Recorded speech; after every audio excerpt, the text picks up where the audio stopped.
पूरी एशिया में पहली ट्रेन इस देश में अगर कहीं चली तो वो उस वक्त की विक्टोरिया टर्मिनस से ठाणा पे चली 1853।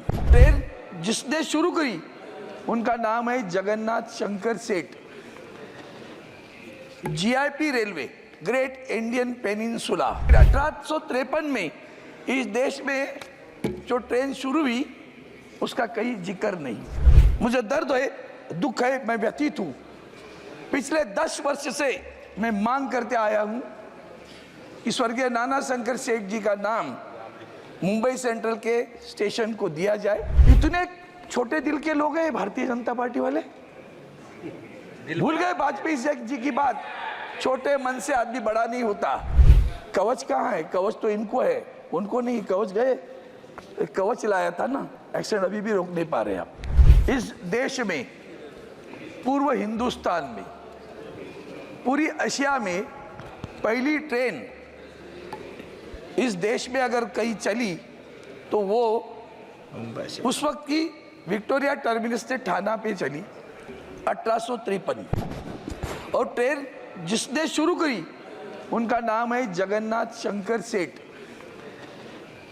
GIP railway, great Indian peninsula, वो रेल शुरू हुई 1853 में। ये जीआईपी रेल का ऑफिस भी नाना शंकर सेठ जी ने अपने बंगलों में घर शुरू कर दिया। आपके भाषण में यहाँ उल्लेख है इलेक्ट्रिक ट्रेन 1925 में शुरू हुई, लेकिन 1853 में इस देश में जो ट्रेन शुरू हुई उसका कहीं जिक्र नहीं। मुझे दर्द है, दुख है, मैं व्यथित हूँ। पिछले 10 वर्ष से मैं मांग करते आया हूँ कि स्वर्गीय नाना शंकर सेठ जी का नाम मुंबई सेंट्रल के स्टेशन को दिया जाए। नाना शंकर सेठ जिन्होंने इस देश पे रेल लाई, अपनी जमीन दी। आप मुंबई में कभी गए होंगे तो Rani Bagh, JJ school of art, grand medical college, Elphinstone school, Elphinstone college, ये सारा नाना शंकर सेठ की देन है। उन्हें मुंबई में आद्य शिल्पकार कहते, प्रगति का, समाज सुधार का। वो नाना शंकर सेठ जी का नाम मांग करते करते थक गया हूँ।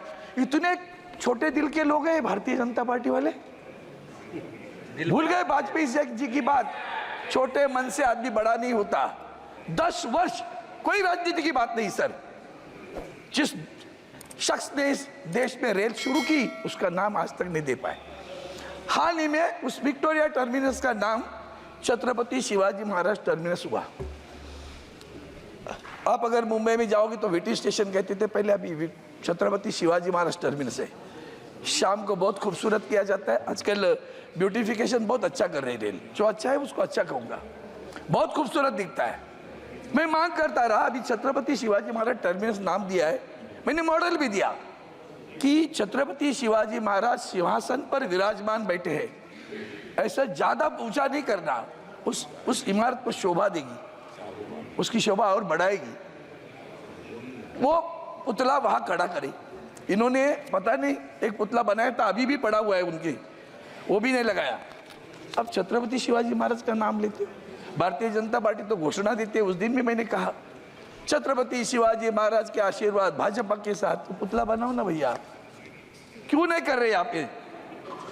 मैं माननीय मंत्री जी से कहता हूँ, वैष्णव जन तो तेने कहिए पीड़ पराई जाने रे, ये पीड़ा है हमारी, हमें मांग करनी पड़ती है, वो भी हमारे शर्मनाक रहे। बिना मांगे करना चाहिए। नाना शंकर सेठ जी का नाम देने के बिना मांगे होना चाहिए। छत्रपति शिवाजी महाराज का स्टेचू बिना मांगे होना चाहिए। मांग करने पर भी आप करते नहीं हो, ये आपके लिए कोई भूषण बात नहीं है सर। और एक बात है, रेल में बहुत सारी रेल की सेवाएं मांगती है। लैंड पॉलिसी, ये इस सरकार के लिए बहुत महत्वपूर्ण विषय है। सिर्फ रेल की बात नहीं है, सरकारी उद्यमों की भी बात है। इनके पास लैंड है, एनटीसी की लैंड है, रेल की लैंड है, बहुत सारी बीपीडी की लैंड है। ये सारी लैंड पड़ी हुई है, एनक्रोचमेंट हुआ है। हाल ही में बरसात में सरकार ने, कोर्ट ने कहा किसी की झुग्गी झोपड़ियाँ तोड़नी नहीं है। परेल में 25-30 बरस से लोगों के घर थे, वो तोड़ दिए इनके अधिकारियों ने। सारे अधिकारी गायब। मैं फोन कर रहा हूँ, भैया बारिश में तो मत तोड़ो, कोर्ट के आदेश है नहीं तोड़ना है, तोड़ दिया। इतना इनह्यूमन इस तरह से आप बर्ताव करते हो, तभी तो इतना सब वो एक्सीडेंट हो रहे, तो कुछ दर्द नहीं होता आपको? इतने सारे 6 जून मुझे 2023 296 लोगों की मृत्यु हुई। ये कोई फिदर इन कैप नहीं है आपके लिए। कवच कहाँ है? कवच तो इनको है, उनको नहीं। कवच गए, कवच लाया था ना, एक्सीडेंट अभी भी रोक नहीं पा रहे आप।